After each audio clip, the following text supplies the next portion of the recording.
بالکل اسی طریقے سے انسان بھی دنیا کی ایک چیز ہے. اللہ تبارک و تعالی نے انسان کو جو دنیا کے اندر بھیجا ہے یہ بھی کسی مقصد و غرض کے تحت بھیجا ہے. اگر زمین پر رینگنے والی چیونٹیاں کسی غرض کے تحت پیدا کی گئی ہیں، دریاؤں میں تیرنے والی مچھلیاں کسی غرض کے تحت پیدا کی گئی ہیں، فضاؤں میں اڑنے والے پرندے کسی غرض کے تحت پیدا کیے گئے ہیں، گویا کہ دنیا کی ہر چیز کسی نہ کسی غرض کے تحت پیدا کی گئی ہے، تو انسان بھی تو اس دنیا کی ایک چیز ہے، اس کو بھی اللہ تبارک و تعالی نے کسی غرض کے تحت پیدا کیا ہے.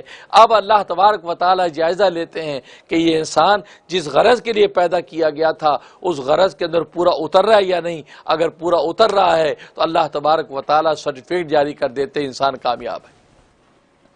اور اگر اس غرض و مقصد پر پورا نہیں اتر رہا، باقی سارے مقاصد پورے کر رہا ہے لیکن اصل جو مقصد جس کے لیے پیدا کیا گیا تھا وہ پورا نہیں کر رہا، تو اللہ تبارک و تعالی اس کو ناکامیاب کر دیتے ہیں، اس کو ناکاموں کی فہرست میں لکھ دیتے ہیں کہ یہ ناکام ہے، یہ پورا کا پورا نقصان و خسارے میں ہے. بھلے یہ آسمانوں میں پرندوں کی طرح اڑتا نظر آتا ہو، بھلے دریاؤں میں مچھلیوں کے لیے تیرتا نظر آتا ہو، بھلے سائنس ٹیکنالوجی کی قلا بازیاں کھا کے چاند پر پہنچ جاتا ہو، بھلے اس نے مریخ کو سر کر لیا ہو، بھلے زمین کی تہوں کے اندر اتر گیا ہو، بھلے اس میں پتوں پر ریسرچ کر لی ہو، بھلے اسے صحراؤں کے ذروں پر ریسرچ کر لی ہو، بھلے آسمان کی ستارے اس نے گن لی ہو، اسے کچھ بھی کر لی ہو، لیکن جو اس کا اصل غرض تھا وہ اگر اس نے پورا نہیں کیا تو یہ ناکام انسان ہے، یہ کامیاب نہیں ہے. اور یہ بات اللہ تبارک و تعالی قسم کھا کے کہتے ہیں.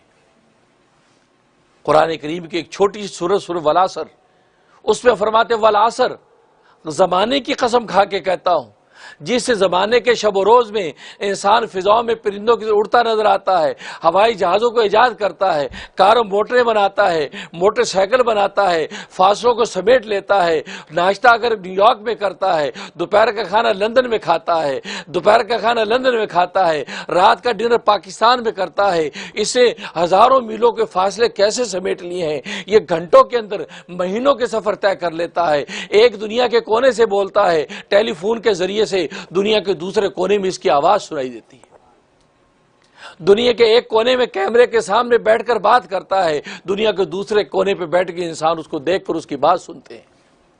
سب کچھ کر گیا لیکن جس کی تخلیق کا اصل جو غرض تھی، اصل جو مقصد تھا، اگر اسے اصل غرض کو پورا نہیں کیا تو اللہ فرماتے والعصر، میں اسی زمانے کی قسم کھاتا ہوں جس زمانے میں انسان ترقیاں کرتا ہے، جس زمانے میں انسان فضاؤں میں اڑتا ہے، جس زمانے میں انسان سائنسی ایجادات کرتا ہے، جس زمانے میں انسان چاند کے اوپر چلا گیا، مریخ کو سر کرتا ہے، صبح شام یہ ترقیاں کرتا نظر آتا ہے، اسی زمانے کی قسم کھا کے میں کہتا ہوں ان الانسان لفی خسر، بے شک انسان کا پورا نقصان میں پڑا ہوا ہے، یہ کامیاب نہیں ہے، انسان پورا کا پورا ناکام ہے.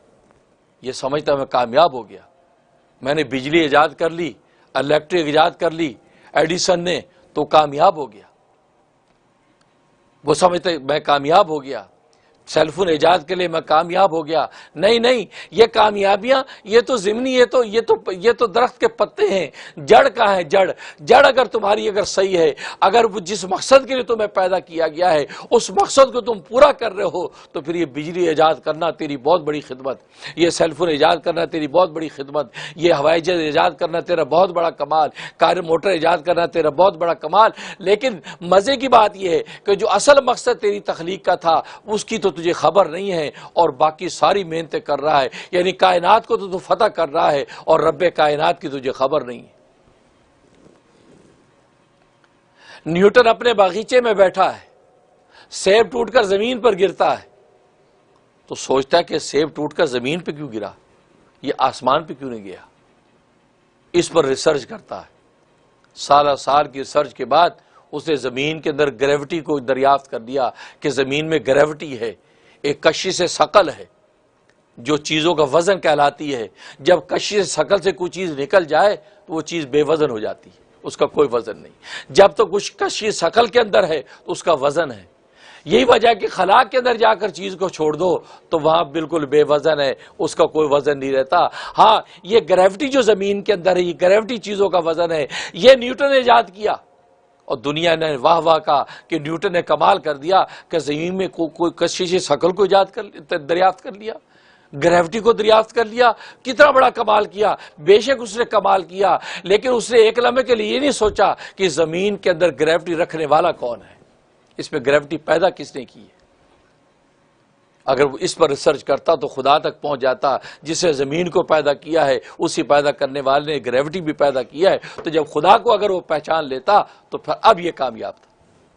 ویڈیو کے نیچے سبسکرائب کے بٹن پہ کلک کریں، بیل کے آئیکن پہ کلک کیجئے تاکہ ہر نئی ویڈیو کی نوٹیفیکیشن آپ کو مل جائے.